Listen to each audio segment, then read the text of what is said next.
What is good? What is up? It's Jordan, Texans Thoughts, and we're back with another video. And we have got a massive week ahead of us. Shout out to everyone who's in the chat already. Frank, what's up? You know it. You know it. You know it. Don't lie. John, what's good? What's good? Appreciate everyone coming through. Appreciate anyone who's watching this later. Stephen A can eat all of them. He really, really can, because he does not know when to shut up. He does not know to not give the Texans some bulletin board material. I thought that they would learn, but for those of you who haven't seen it, Stephen A. Smith said Texans have zero chance. Zero. I was going to do this, but same thing. Zero chance to beat the Chiefs, and I just don't think that that is correct. So that's what we're going to be here to talk about today. I will be joined by the one and only John Crumpler today as well, but as we did last week when we talked about the Chargers game. So he's just running a bit late, so he'll be here in a second. But until then, if you guys have any questions, definitely drop them in the chat. We'll kind of start with that, and then we'll kind of get into keys to victory for this Texans-Chiefs game. What's up, Vari? Glad you were able to make it this time. How you doing? How you doing? I am still alive, thankfully. It would be kind of shitty if I just died. But yeah, I've been alive. I've been just working, and trying to spend time with the missus instead of streaming. I guess not the missus, the miss. Gotta be clear on that one. But it's been working. I got a job at The Athletic for the past year or so now, almost. And it's been 6-8 months. But that has definitely been taking major priority in my life. Sadly, over doing YouTube. But the miss is gone. Not on my life, but she's in Switzerland, not here. And so I got some more time on my hands, and I would love to spend that time with y'all. So let's get into it. Let's talk a bit about the Texans. What are your guys' keys to victory? I want to hear from you first, and would love to kind of see what you guys are thinking about the game. Any score predictions, any thoughts in general. And then, as I mentioned, as John gets here, we'll get into a bit more of the nitty-gritty. Brandon Hollum says, crazy fact, the AFC South has more wins this postseason than the NFC North. Good Lord. Everyone wants to say we're the worst division in football, but I don't think so. I agree. What you've been up to. That's mainly it, man. Work has been good. Going to go to the Super Bowl this year and work that, which will be super fun. Be my first Super Bowl in person, which will be a ton of fun, and get some good content there. So, yeah, I've been working for the Athletics video team. And producing a lot of our social content. So if you go to our socials, Insta, YouTube, TikTok, a lot of the videos will be produced by moi and managed by moi. Keys to victory. Vari says the best. Do not score 24 points in the first half. That number is officially cursed. Don't do it to us. I am with you. I think this is. Do we think this is the revenge game, y'all? Do we think this is the revenge game where it's finally time to get back on them Chiefs? John Torres has a question. You consider our defense top tier in comparison to the other teams left in the AFC? I think so. Let me pull up the playoff picture right now. The AFC, I think we have a better defense than the Bills and the Chiefs. The Ravens have been really hot right now, so I think that's also a tough defense. But I think we're 1A, 1B kind of with them. Alrighty. But now my co-host, my guest of honor, my man of the hour, John Crumpler, has arrived. And so we'll get him into the studio and we'll talk some ball. John, my man. Hey, man. Sorry about this. I'm running a little later than I expected. You got to be How you doing? Late. I'm doing good, man. I'm doing good. The Texans gave me a little bit more of optimism throughout this playoff run when we saw the performance versus the Chargers. It was a great game. I feel like we can quickly dive into that, some top-level thoughts, and then get into the Chiefs. Absolutely. Yeah. How do you kind of feel about what was your reaction last Saturday? Were you shocked? Were you happy? What was going through your mind? I won't go shocked. I think this was definitely in the realm of outcomes, kind of going back for, I imagine, plenty of people listen to our conversation last week. And we talked about, there's two ideas I'll focus on. The first was, are the Chargers going to run into a talent wall? And we talked about some places that might happen, particularly this Chargers wide receiver group outside of Lab McConkey. And then even on the other side of the football with how they're going to stop Houston. Do they have enough juice to keep up through 4 quarters? And they did not. They just our studs won us the game. It was a game driven by Will Anderson, Derek Stingley, CJ Stroud, Joe Mixon, Nico Collins. Our best players played like the best players on the field. And then the second thing that we touched on is what kind of designer game plan might D'Amico Ryans bring in? And I thought they were like overly prepared for everything the Chargers brought into the contest. So I was surprised because you can never expect to win by that much, but I was pleasantly surprised, you know? Yeah, I'm with you as well. I feel like if someone were to have pulled up all the receipts of all the kind of talking points that we had from last game, like, I felt like we did a pretty damn good job in terms of hitting on the keys to victory and whatnot. And I think to your point, like, I think it was we out-talented them because to me, I think D'Amico, like in his game plan, like he did a good job of like knowing to let's say attack their interior offensive line with stunts and whatnot. Mhm. Right. That was a good one, I feel like, but that's like it's not out of the ordinary. Oh my goodness, out of the ordinary game plan for these Texans. Like, for example, like I don't think the coaches did anything that crazy. It's not like Stingley shadowed McConkey the entire game. No. Not like we all of a sudden started using Mixon a lot more in the passing game, or Dalton Schultz was getting carries. Don't give Dalton Schultz carries, but that's my point kind of in this. They didn't do anything out of the ordinary from what we've seen from this Texans team. That being said, do you think they need to do something out of the ordinary versus the Chiefs? Are we going to be able to just purely line up man-to-man and out-talent them? Yeah. And I think that's a really good point that you bring up, that the key against the Chargers, like you didn't have to do anything special. Like over time, if you just naturally played out, what do 100 snaps look like against Justin Herbert and that offense? Like there's a very believable outcome. And we saw it where, hey, it just starts to lean your way because they cannot stop your defensive line. And you've got some dogs in the secondary who are going to force turnovers. As for the Chiefs, man, advanced scouting the Chiefs is not fun because you look at every – so I don't know if any of you follow me on Twitter. I'm at John H. Crumpler, but I like to look at the data and then see what trends the data tells me for how I want to look at the film for any insights. And man, when you look at the Chiefs, they're just good at everything. There's not a lot of weak points you get to go poke at, and you just line up and you're like, play this out 100 times. It should eventually come in our direction. So I think there are going to have to be some relative designer plays, really game plan to beat this team because they've got some really, really good players on the other side. You're talking about a Hall of Fame coach and a Hall of Fame quarterback. This is, I mean, frankly, in today's AFC, that's just, I mean, this team's a dynasty, but also this is who you have to beat in the divisional round if you want to go on. So it's going to take everything they got. What you're saying with the designer plays is you want to see Mixon throw the ball more. Huh? That's what you want on the menu. Yeah. I kind of like it when CJ throws the ball. I don't know. I feel you. Let's do what we did last week. Let's start with keys to victory. Houston's on offense, KC on defense. I think, which is something that we said last week, to start with the ground game. Obviously, that's our identity. That's going to be something that needs to be successful again. We had 150 plus on the ground versus the Chargers, which did not see coming versus a pretty strong unit.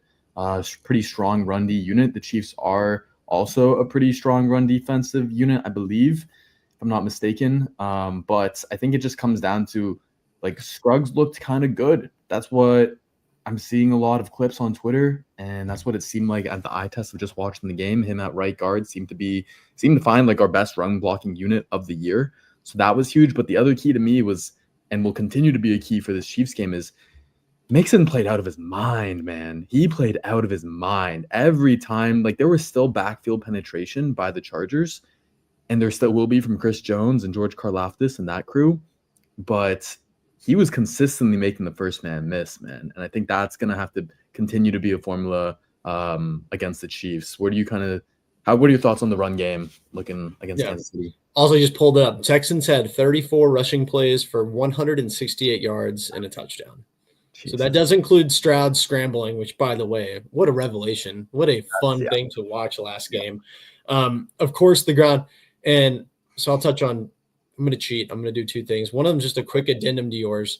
I put this out today. I think that time of possession is going to be very important when we're talking about beating Kansas City, because if you're going to beat the Chiefs, you really don't want to give Patrick Mahomes too many opportunities with the football.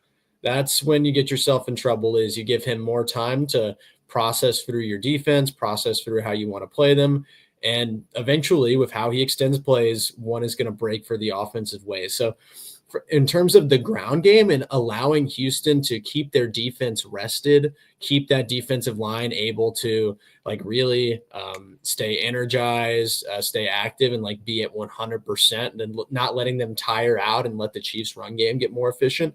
I think from that standpoint, they're going to have a great game. And I think it'll probably take the best performance from the offensive line this season to win this one, because like you need a complete game, and you probably need it for more of the game than you had it against the Chargers. If you have that first half that you had against the LA Chargers against Kansas City, it's not going to be you end up 7-6 at the end of the half, or 10-6. They really did take it away.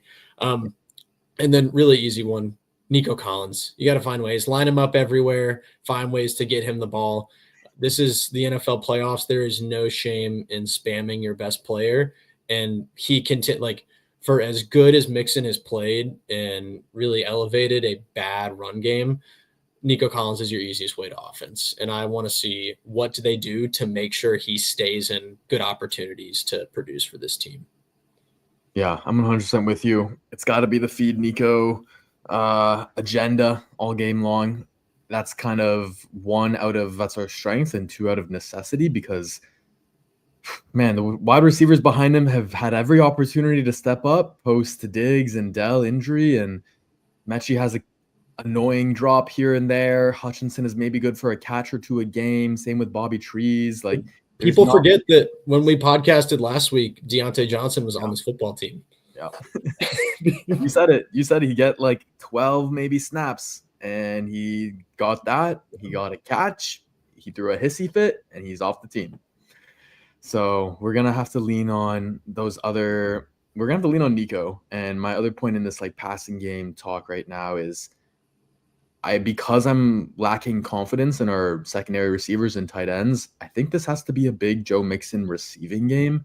And that's not something that we've seen from this team. He consistently plays like 90+% of the snaps at running back and is only rarely spelled by Dare.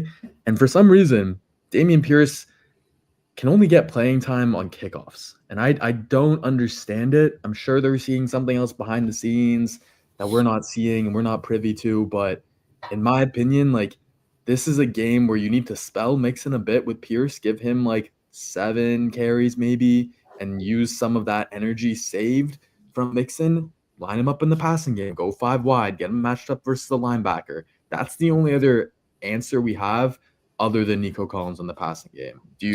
How do you feel about that thought? Are you willing to entertain the idea? And this kind of speaks to a larger offensive philosophy thing with Bobby Slowick, that I don't know if that's an indictment on Dameon Pierce as much as it is like this offense really wants to feature just one running back. Like going back to in early 2023, it was the Dameon Pierce show until it was actually so bad that they had to pivot away. There's maybe like a 2-3 game cycling, and by the end of the year, Devin Singletary was taking over 20 snaps. So I don't even know if like it's an indictment on like Dameon Pierce and what the staff thinks of him. Because I agree with you, like he's run pretty well this year when he's gotten opportunities. I think he looks better than he did last year. As much as like I think they went out this offseason with the goal, we're going to get a guy we can feature at the backfield, whether that's obviously they talked to Saquon Barkley until the 11th hour, and then they quickly pivoted to trade for Joe Mixon before he was allowed to hit the market. So I think they just love the idea of they want it to be one guy. They want to feature one guy. That's definitely, I love what you brought up. I think it's definitely what our sample size has shown us, but it's confusing to me because Slowick, Shanahan scheme, we've known in the past, Shanahan schemes love to have a bit of a committee. Like sometimes that's out of necessity because they don't always have like a bona fide RB1, but they kind of love to have multiple guys and change of pace guys. So it's odd to me that Slowick has taken that philosophy. I'm trying to but that's an offense that like I'm trying to think before McCaffrey. It was Elijah Mitchell would have 20 carries in a game. Yeah. They're a hot hand group, but I guess to go back to your initial point, you're talking about what's something I'm excited to see or something that's going to have to step up in this dynamic. Yep. I think Mixon in the receiving game's a really good one. In terms of step up, and this will I'll save that because that's going to be what I'm the most afraid of. But I do think a secondary receiver option, and probably, and it's funny, I saw this on Twitter, and I don't think it's going to happen, but I do think you need a receiver that works the middle of the field, that's going to that you can attack the linebackers with, because you can't throw Nico Collins every single time. And frankly, that leaves either Dalton Schultz or my pick. I want to see John Mechie with a big, like, they're not afraid to throw him the ball. I think he got 9 targets last game, and Mhm. he has opportunities. If there was ever a time for John Mechie to have the impact that the Houston Texans and Nick Caserio envisioned when they traded up to take him in the early second round, this would be the football game. We know he's going to play a bunch of snaps. That's kind of what I mean. Not that you wouldn't want to lean on the game plan that way, but in Yeah. terms of an avenue that I think presents a feasible path to get some more offensive production that you need, Yeah. John Mechie, and figuring out just, hey, we're going to give you these looks again, go make them count. I think that could go a long way. I'm with you. I'm with you on the sense that someone needs to step up, but I think there's a good conversation to have of Mechie versus Hutchinson, because that's kind of the only options we have. And what I think Mechie's stock right now is, especially coming off the last game, is a bit like low, I would say. And I've lost some confidence in his ability. And when I look at these two wide receivers, they're both young. They both are still, trying to find their footing in the NFL. What do they do like stylistically? Like I think Mechie is like your separator, to your point. He's your guy that you can kind of depend on to get open. You want to attack the middle of the field. The issue is that when we've seen him attack the middle of the field, he's not the greatest at fighting through contact and finishing those plays. And I think of Hutchinson as a guy who he's a bit bigger. He's not as much of a separator, but when I'm throwing him the ball, like I'm pretty confident he's going to bring that down. He has a bit more of that physicality to win over the middle. So point A, like I think you're so right in terms of we need someone else to attack the middle of the field. Point B, I'm Team Hutchinson. I think I have a bit more confidence in him, but I understand the need or the desire, I guess, for it to want to be Mechie and for them to have the return on that investment in the second round pick. Beyond return on investment, also when we talk about Xavier Hutchinson, it feels like sometimes this team is very adamant they want to shoehorn him as a. You ever play remember those old iPhone games where it'd be like you could download the light version of the app and it was the free version? Yeah. So this team really wants, they want him to be Nico Light. Yeah. Like they run him on the same route concepts. Generally, it's when Nico is not on the field, you're going to see him as the X receiver. So I really like Xavier Hutchinson. My question is just, would they let him come in and operate in that more slot blocking emphasis heavy role like they let Robert Woods and John Mechie do? And I don't know that he would be allowed to be in that role. So it feels like, I mean, Hutchinson would be a great option. I'd love to see him put out there like that. But just thinking about opportunity, I would think it will have to be Dalton Schultz or John Mechie.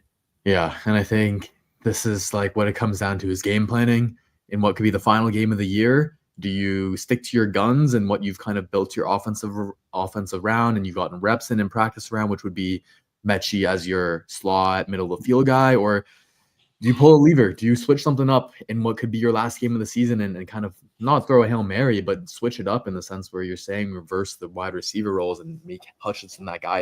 It's definitely a tough dilemma that Bobby Slowick is under, and I'd be curious to see what he does. I don't think he'll end up straying from what they're comfortable doing.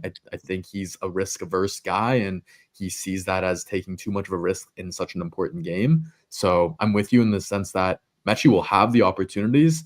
I just ultimately think Hutchinson is a more reliable guy over the middle that I'm a bit higher on than Mechie at this point, which is crazy to say for like a 6th round pick versus a 2nd round pick, but we will see. It's how Mechie's career has gone, and I don't think a lot of that's his fault. Some tough circumstances, but yeah, I can get behind you on everything you just said. 100%. I think the other thing I want to talk, we touched a bit on the Stroud scrambling. I do think that's a big X factor in this game. I am not entirely confident that we're going to be able to have a strong running game that will lead to 3rd and shorts rather than 3rd and longs. That's what we've seen all season long. But the way you combat that is Stroud using them legs, using that 4, probably 7 speed, whatever it would be in a 40 if he actually ran it.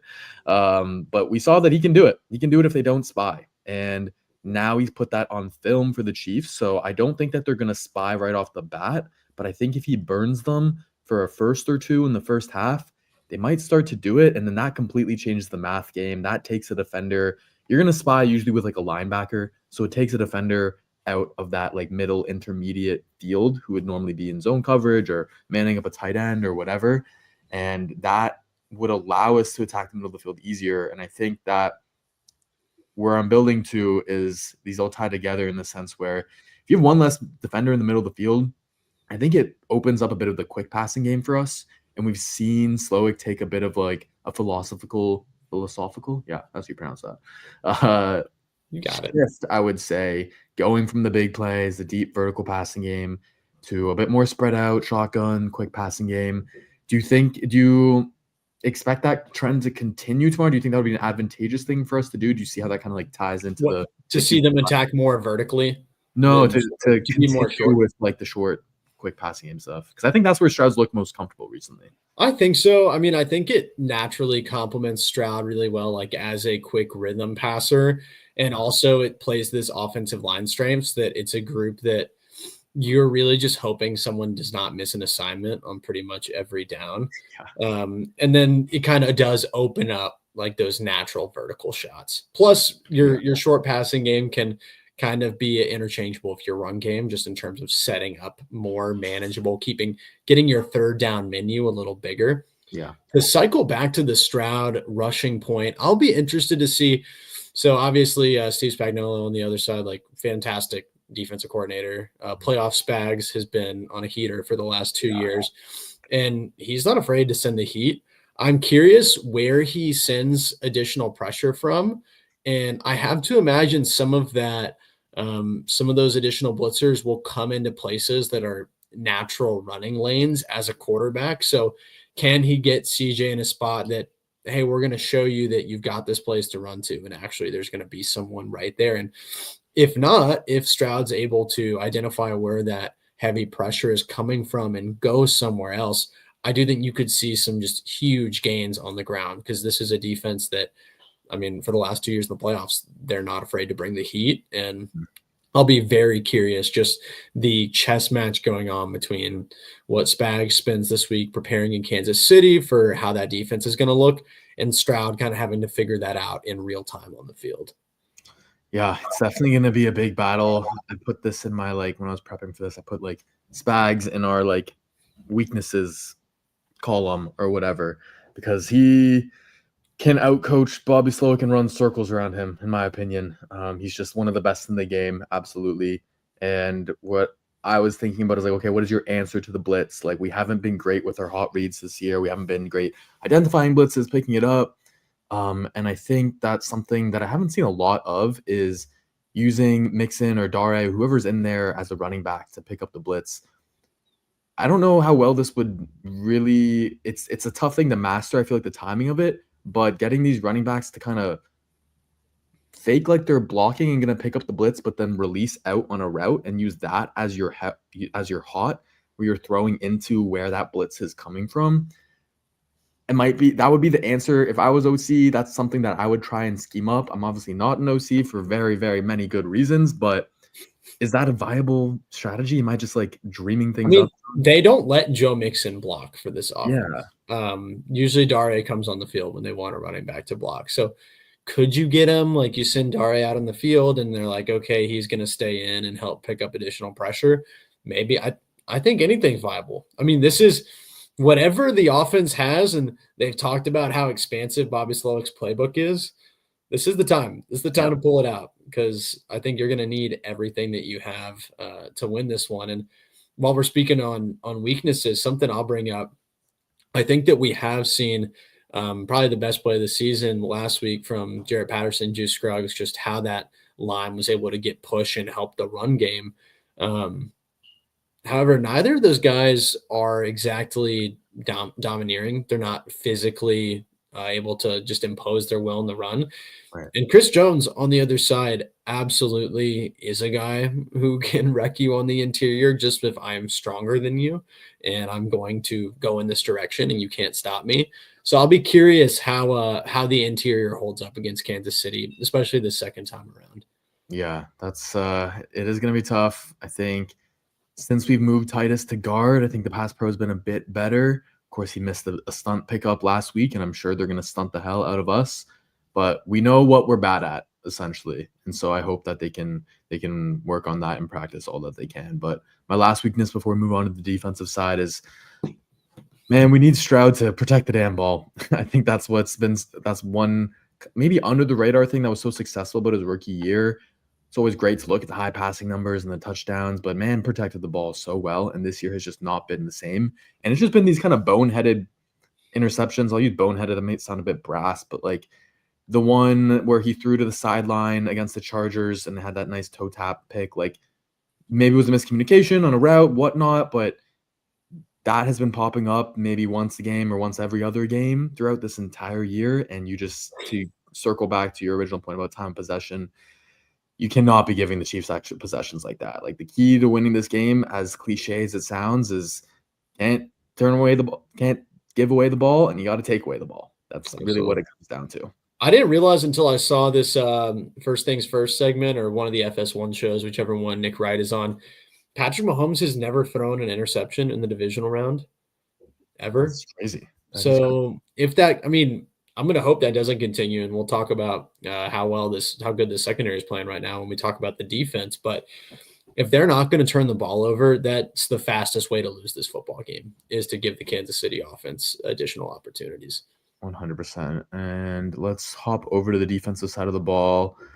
I'm going to pull up the stacks. I know James dropped in the chat a while ago. Mahomes hasn't thrown an interception in his last 418 snaps. He's 6-0 in the divisional round and has a 13-0 touchdown to interception ratio. Appreciate that drop, James. Yeah, it's terrifying. Absolutely terrifying. Andy Reid was a week to prepare. It's going to be tough. They're going to come out guns a-blazing in terms of a game plan. I have heard some talking heads say sometimes a bye can almost take you out of the rhythm of football and make you a bit rusty in the beginning. I can see that a little bit, and I can see how that can be advantageous to us to getting off to a hot start, but I'm not expecting that from the Chiefs. I think they want this three-peat bad, and I think they want to make easy work of us and kind of send a message out to the league, like we are still who we are, you know? Yeah. So with that, let's get on to the defensive side of the ball. You want to start and kick us off with kind of some of your keys and our strength areas and where we can kind of win this game? Yeah, I think it all starts with the defensive line. If you're going to win this game, you have to win this game the way that you won last week, which is you have the best, the most ferocious defensive front in football. You have two of the best defensive ends in the league. You've got very good complementary defensive tackles. Enable those guys to put Patrick Mahomes in hell.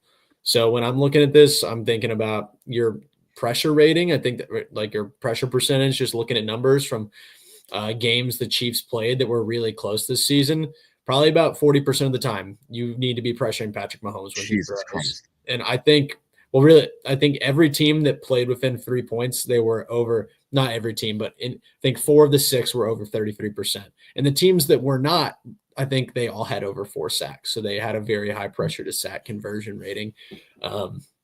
So either way, whether that is frequently getting pressure and disrupting the rhythm of a quick and often a very complimentary passing game, this offense does such a good job of staying on schedule. So your ability to create negative plays probably decides this game. And I do think that starts with the defensive front and the pressure they're able to get home on Mahomes. And you got to convert some of those to sacks. I'm 100% with you. I'm very interested to see how this defense travels. I know I've seen a lot of stats about how dominant our defense is at home. The Chargers game, the Lions game, the Bills game all come to mind in that sense. And we absolutely turned these top 5 quarterbacks into looking like bottom 5 quarterbacks.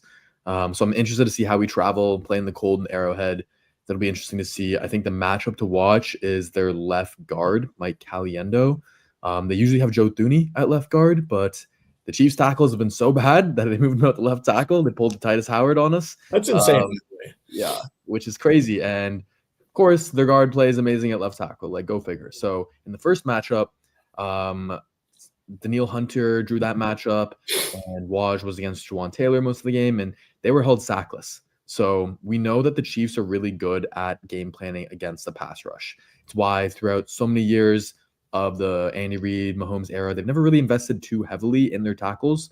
It's come to bite them in some moments. And I remember like the Tampa Bay Super Bowl comes to an example where there's a certain point where there's only so much scheming you can do, and sometimes talent just out-talents you. And so I'm hoping that's going to be the case in the formula for us. But we know that they are going to try and counter our rush with the quick passing game.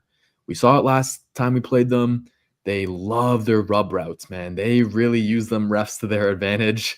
They really squeeze everything out of them, and they will pick off our cornerbacks, our safeties, our linebackers, and we just need to be on top of that. And I don't know exactly the best formula for dealing with rub routes. I think initially you would think to challenge the Chiefs with press coverage because you want to attack these skinnier wide receivers like Xavier Worthy and Hollywood Brown, get physical with them. Don't let them win with free releases. So you go with press, but then press is super susceptible to those rub routes. So in my opinion, you might have to live or die by playing it off coverage a bit, or at least mix it up the best you can so that you're not so susceptible to picks. Because as much as you can plan to communicate for those, when it comes down to it in the moment, it's just a tough thing to do. And this defense hasn't been great at it.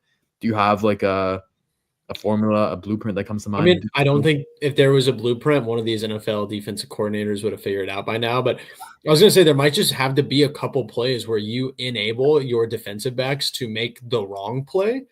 As in, like, hey, do not make this switch the way we teach you. Like, we want you to jump this if you see this, and you got to live with the results. Maybe there's a chance that your inside guy is able to jump in and get a pick there, but you got to live with Mahomes might notice both of those defenders stay on one receiver and find the other guy for a huge gain. So I think it's going to take a degree of gambling, and you're probably not going to win a game like this without taking some high variance chances in the secondary, because Andy Reid is as good as they come with making it easy for his guys right now. 100%. And I think to look back at our last matchup with them where we did lose by 8 points, it was a one possession game.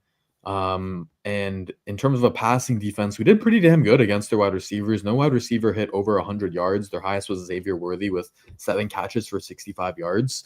And so I feel like we have a good DB matchup in that. I believe Kamari Lassiter didn't even play in that game, if I remember correctly. So we have him back. We have Aziz back, which would be big, and potentially with dealing with these rub routes and potentially this next matchup, because their second leading receiver was a running back, Samaje Perine, 3 catches, 50 yards. He had a long of 36 yards, which was another pick play where he got sprung loose on that one, as I remember. And so, man, I think having Aziz back and depends on Christian Harris's health as well. We could have some more athletic linebackers in this game to match up with those running backs, and that can give us a bit of an advantage that we didn't have over in the last matchup. So from Next Gen Stats, so Kamari Lassiter did play that game. He played 40 coverage snaps. He was targeted 7 times, allowed 2 receptions for 20 yards. But this is something I think is key, and it's not going talked about. In that game, Jeff Okudah played 23 snaps. He was targeted 7 times for 7 receptions and 110 yards. They beat Jeff Okudah like a drum. Last week, really for the first time, they said, we are done playing Jeff Okudah as the 5th defensive back on this field. Kamari Lassiter back to the outside, and in his place, Miles Bryant, pretty unheralded guy. Sure, a lot of Texans fans don't know who he is.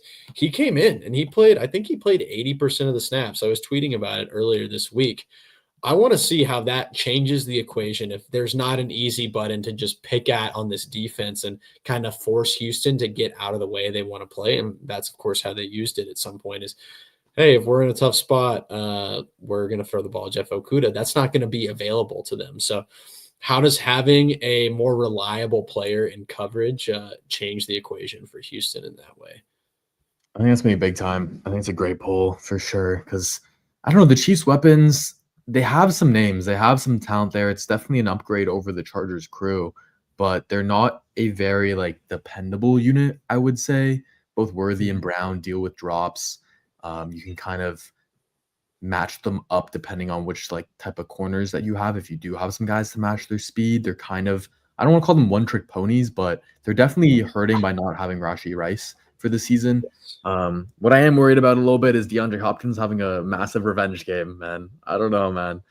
Dude, I mean, well, really, D-Hop has taken over that X and how they wanted to use the X receiver in this. I don't even know if you call it an X, but Rashee Rice was just kind of killing people on big crossers and underneath routes. And they Yep. just get the ball in his hands, and he was special. And I think Diop's not the exact same in that, but they used him in this concept. So I think they're starting to get Worthy more involved. But I agree, D-Hop is someone who scares me. And I was looking at threads that these teams that have played Kansas City closely have in common. I'll read this out. So I wrote for the 6 key, less than 40 yards from DeAndre Hopkins. Of the 5 games that were within 3 points for Kansas City this year, 3 of those teams shut him down in that way. So I think he's one of those easy buttons for their offense in terms of you throw it at him and he can convert a difficult third down. He moves the chains in situations where maybe other teams would really struggle to do so, or prior to his arrival, they were really struggling to do so. So I agree. Worthy scares me a little bit more than he does for you, though. And I think it's just for me watching Andy Reid is really good at slowly bringing these rookies along. In every game, you're starting to see higher snap percentages, more targets for him. Even against us, I think they were getting really creative about how they were getting him involved. He's not big enough to like physically take over a game, but he is fast enough that on any given play, he can really hurt you. And they're starting to give him more of those. So I'll be curious. It's not a receiver group that I think you come in with a specialty plan for. I think you play your guys the way you played them against the Chargers. You're going to square up and see what happens. But it's an interesting group. It is an interesting group. They definitely have. I think volatile is like the word to use because they're kind of boom or bust in that sense, and a lot of what these speed receivers are. But I definitely hear you on Andy Reid. You don't want to doubt Andy Reid, that's for sure. But my last kind of key for the defense is we talked about it briefly, but we need to force a turnover on Mahomes, man. I don't know where it's going to come from, but I think to your point of the pass rush has got to get home. You got to convert these pressures to sacks. You got to pressure him at around 40% rate. Quarterbacks are human. As much as Mahomes is Superman, like quarterbacks are ultimately human, and the more you pressure them, the more likely that they're going to be able to make mistakes. And so I think we got a bit lucky with some of Herbert's interceptions last week, like the one that Eric Murray took back for 6, just off a drop, in my opinion, and him being in the right place at the right time. The other one, Herbert like rolling out to his right under pressure a bit, so that was good by us, but just a horrible crossbody decision to lob it up and test Kamari Lassiter. We got a bit lucky, I will say, in him throwing 4 interceptions. But if we can just get 1 against Mahomes, I'm not even expecting 2. If we can get 1, it will be absolutely game-changing. Yeah. I mean, you create your own luck in a way. When you do consistently pressure, when you start to hit the quarterback, they're going to start to make choices that they might not have made if they're protected all game. You're going to start to see, hey, we got to score points. I'm going to force this. So, and really that'll take a collective team effort. The offense has to score points to put pressure on Kansas City to play less conservative. The defensive backs, they're going to have to cover well. And I'll give one key point in addition to forcing a turnover. The linebackers have to play well against this run game. This is not a dynamic run game. I think that they're the worst in the league in terms of explosive run rate, but they're top 10 in success rate. They're very good at just getting the yardage that they need. I think it was that they're top 10 or top 5 in not being stuffed. So they don't really have a lot of runs for like 0 or negative yardage. And what that does is it keeps the offense on schedule for this Kansas City team. So can Azeez Al-Shaair, can Henry To'oTo'o, Christian Harris, if he gets on the field more than last game, it's only going to take a couple. Like if you get 2, 3, 4 runs that go for 0 or negative yardage, those become potentially drive defining plays as you force Kansas City into 2nd and long, into 3rd and long. And that's when you might see a bad decision made to get you your turnover. So the number I had in those games that were close, half the teams were able to stuff over 15% of Kansas City runs. So really, if you play that out over a sample size, it's going to be two runs if they run the ball 20 times, about 3 runs. But again, that's all it takes is just enough opportunities to put them in 2nd and 3rd and long where you can go change the game. 100%. And looking back at the last game, we gave up 124 yards on the ground to the Chiefs. That's including 33 yards from Mahomes. So from running backs alone, it's just under 100, which isn't bad, but like there's definitely a lot of room for improvement there, and the trickle down effect that you mentioned that has on the entire offense. So I think what gives me a bit of optimism is Aziz being back, but then also Foley Fatukasi. We briefly touched on him last week and how he can impact the Chargers game and slowing down their run defense. And boom, first drive, he comes out with the run stuff on a crucial fourth down, I'm pretty sure. Mhm. That's a turnover. That's a turnover too. And so if that's a way that we can get a turnover in the box score in terms of stopping the Chiefs on fourth down, that's massive as well. And so the more that I talk this through, John, you need to pipe me down because I'm just getting more optimistic and more optimistic the more we talk through these matchups, how it looks different than the last matchup we've played the Chiefs. Do you have a score prediction for us? I haven't thought about a score. I Yeah. want to pick Houston to win, so let me devise the way in which I'm comfortable picking Houston to win. I feel you. I can throw one out there as you devise. I do it. I do think I want to pick Houston to win as well. I think it'll be a one possession game. I think it'll be something like it'll be fairly low scoring as well because I think. Sorry, I've been having this cough for the past like week and a half. It's been All good. I do think it'll be a low scoring game. Both of these defenses are really strong units. And ultimately, I'll go with something like 24-21 Houston. I think it'll be like a field goal game. It'll be tight, but we'll come out on top. What are you thinking? Yeah, I was gonna say like maybe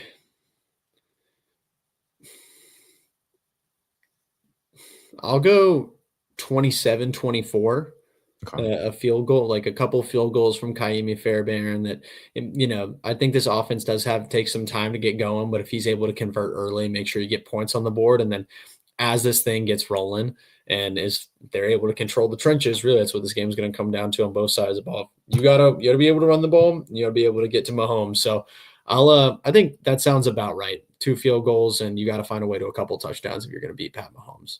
100%. I'm with you as well. Do you have any other, as I die, do you have any other stray thoughts on the game? Or there's one thing I want to touch on non-game related, but I'll get to that if you don't have any other stray thoughts on the game.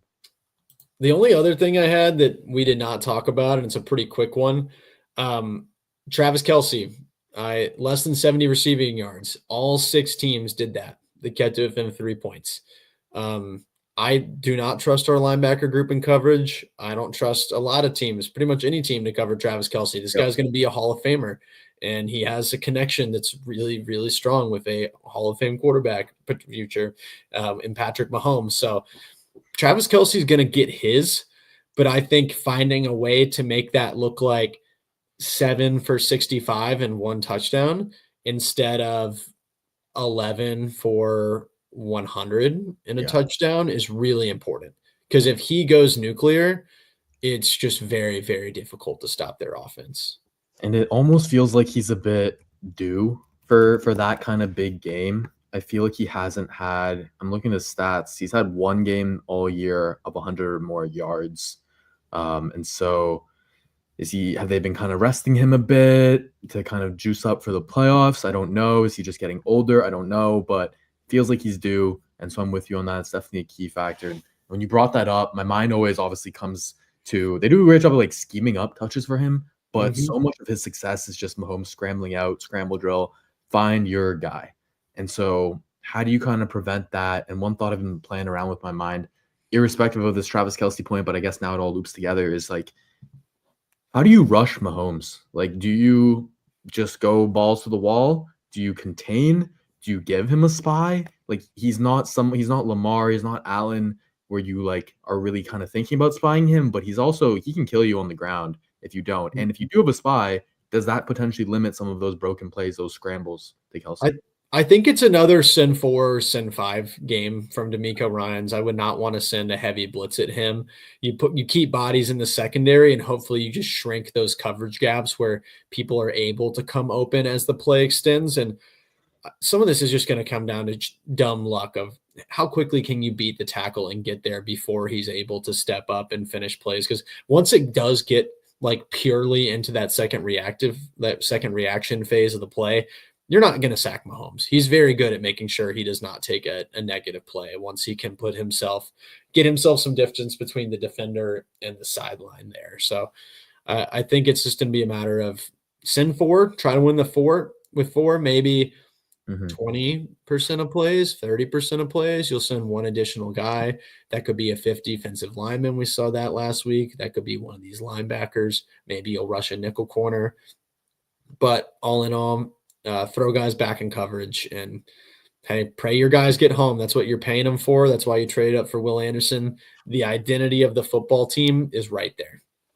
Yeah, no, I'm with you on that. I think that's definitely the strength of the team. I wonder if there's some possibility to use Aziz like occasionally as a spy on key downs and not even like almost like a spy hybrid where like he's playing that whole zone in the middle of the field, but then he has the flexibility or I guess the responsibility or the freedom, I guess, to if Mahomes is rolling out, go rush him. Go make sure he doesn't run for that first, or go make sure that he's sped up in his process of trying to find someone on these broken scramble plays. Like I think that should be a club in their bag. I don't think they should drive with it. I don't think they should lead with it, but I think it's something that they need to consider because I think that's where he's like so dangerous is in those scrambles drills. Also, on the Kelsey note, this is kind of a fun coincidence. I didn't realize when I was picking this out from games this year. From last year's postseason, Travis Kelsey had over 70 receiving yards in every playoff game they played. He was 7 receptions on 10 targets for 71 against Miami, 5 receptions on 6 targets for 75 yards, and 2 touchdowns against Buffalo. And then the piece de resistance, 11 receptions for 11 targets and 116 yards for a touchdown against the Baltimore Ravens. So, good Lord. Yeah. What is the answer to him? I don't know as much as you, but I think that Christian Harris is the type of athlete and dog, honestly, to match up as best as you can against Kelsey. I'm interested to see if he's actually healthy or not because he didn't play many snaps against the Chargers and it was all the to-O show, and Devin White wasn't even active. That was a weird inactive that I saw pregame. But hopefully he's healthy because we're definitely going to need him. Okay. I have no more stray thoughts. I do have one thought outside of this game that I want to bring up. I don't even want to speak. I don't think this is like dependent on the loss, but I think a loss would make it maybe potentially more likely. But we talked last week about how Bobby Slowick, what is his future on this team? Is it likely he's brought back? Is it likely he's gone? I think if we lose this game, there will be a major uproar for him to go, whether that's warranted or not, seeing as we had a pretty good showing in the wild card game. But I think what I'll say is I found a name. I found a very intriguing name for an offensive coordinator replacement. He's a former, I won't give away the name yet. I want to go into it more depth potentially next week because I want to get someone with my numbers, my research together. But he's a former CJ Stroud offensive coordinator. And I think when you talk about the decision to move on from Slowick, someone who D'Amico trusts so much, one of the ways you can justify that is I'm getting CJ Stroud's guy. I'm getting him the guy that he trusts, that he's had success with. And this mystery OC who is to be named, he's been an OC for 10 plus years. He's been a head coach also for multiple years. It's been at the college level, I will say, but his resume is damn good. And I think he'd be a fun guy to add, but I would leave his name for now. I'll text you on the side, but okay, he's definitely an interesting guy. But has your thoughts changed at all after the win? No, I mean, I'm the same in that I think that Slowick does not have a curveball. I think he knows exactly what he wants his offense to be. He wants it to be 2019, 2020 49ers. I think that we don't have the personnel to be that. But I also think that D'Amico really likes that idea for the offense too. He's very loyal to Bobby Slowick. And this is a team that is very emboldened that they're doing the right things generally. I think the staff has a lot of confidence in themselves, whether that's with how you hear them talk about it at the podium or frankly, I don't think they really changed anything after last year either, even though you could say even last year they ran into some walls. New people weren't brought on. Not that, of course, they would have changed the coordinator, but I'm just saying I think this staff is insulated, that they think what they're doing is very good. I cannot see D'Amico Ryans moving on from Bobby Slowick, regardless of what happens. I know a lot of people don't want to hear that. I just think it's impossible. I definitely get where you're coming from, and like reading the tea leaves, I can see how that conclusion can be drawn. But I also, my devil's advocate take is that I don't expect D'Amico to ever be a guy to throw people under the bus, players, coaches, whatnot. Will he maybe be a little bit more critical of coaches? I don't know, because we haven't seen that really ever. Like, I can't think of a time where he's ever kind of called out a unit or whatnot. It's been on me. I'm the head coach. Like, he'll take responsibility. He'll blame the defense even in games where the offense is truly the issue, right? So I think that's just kind of who he is as a coach, as a press conference dude, that he's never gonna like kind of point the finger at anyone.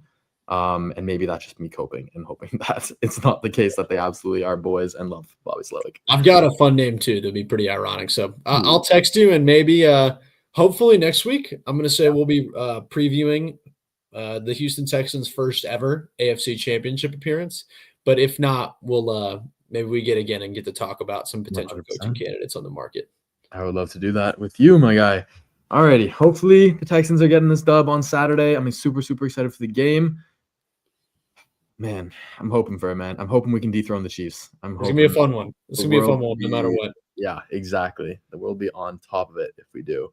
But thanks for coming on, John. Definitely check out John's work on his Twitter. You can follow him at John H. Crumpler. He writes for the Texans Wire as well.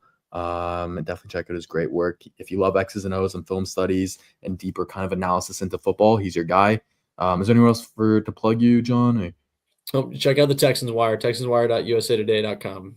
Cole Thompson, great editor. He's in the building every day doing working the beat there. So good stuff. Absolutely. That's where you got to go if you want to be plugged in. Alrighty. Thanks, y'all, for tuning in. Have a good one. Go Texans. And remember, the film don't lie.